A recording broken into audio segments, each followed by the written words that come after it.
இவர் அப்படியே பெரிய அப்பாட்டக்கரு வந்துட்டாரு. இந்த மாரி ஒண்ணு நம்மள யாராச்சும் கேட்டுருப்பானுங்க. இல்ல நாம யாராச்சும் கேட்டுருப்போம் இல்லையா? அப்பா டக்கர் அப்படிங்கிற ஒரு நபர் உண்மையா வாழ்ந்திருக்காரு. அவர் ஆரம்பிச்ச ஒரு ஸ்கூல் பார்த்தீங்கன்னா, டி நகர்ல இன்னமும் இருக்கு. தக்கர் பாபா வித்யாலயான்னு சொல்லிட்டு. இவர் வந்து காந்திஜியோட ஒரு குளோசஸ்ட் ஃப்ரெண்டா இருந்திருக்காரு. இவர் வந்து கேஸ்ட் டிஸ்கிரிமினேஷன் எல்லாத்தையுமே வந்து எதிர்த்திருக்காரு. இவர் ஒரு சோசியல் ரிஃபார்மிஸ்ட். இவரோட உண்மையான பேர் பார்த்தீங்கன்னா, அமிர்தலால் வித்தல்தாஸ் டக்கர். இவர் வந்து குஜராத் பாவ்நகர்ல 1869 வந்து பொறந்தவரு. மோஸ்ட் நாலெட்ஜபிள் பெர்சனா எந்த ஃபீல்டா இருந்தாலும் இவர்கிட்ட கொஞ்சம் வாதாடி ஜெயிக்கிறது வந்து கொஞ்சம் கஷ்டம்னு காந்திஜி மென்ஷன் பண்ணியிருக்காராம். காந்திஜி ஒரு டெர்ம் ஹரிஜன்னு சொல்லுவார் இல்லையா? அதாவது எல்லாருமே வந்து கடவுளோட குழந்தைகள்னு சொல்லிட்டு ஃபாதர் ஆஃப் ஹரிஜன்ஸ்ன்னு காந்திஜி இவர மென்ஷன் பண்றாரு.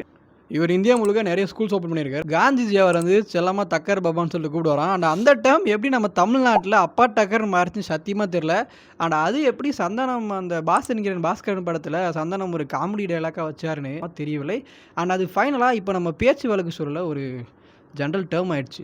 ஸோ அடுத்த வாட்டி உங்கள யாருன்னா, "நீ என்ன பெரிய அப்பா டக்கரான்னு?" கேட்டா, "ஆமாடா நான் பெரிய அப்பா டக்கரான்னு" தைரியமா தில்லா சொல்லுங்க. பெரிய அப்பாட்டாக்கிறா இல்ல அவ்வளோ பெரிய அப்பாட்டாக்கிறான்னு கேக்குறேன்.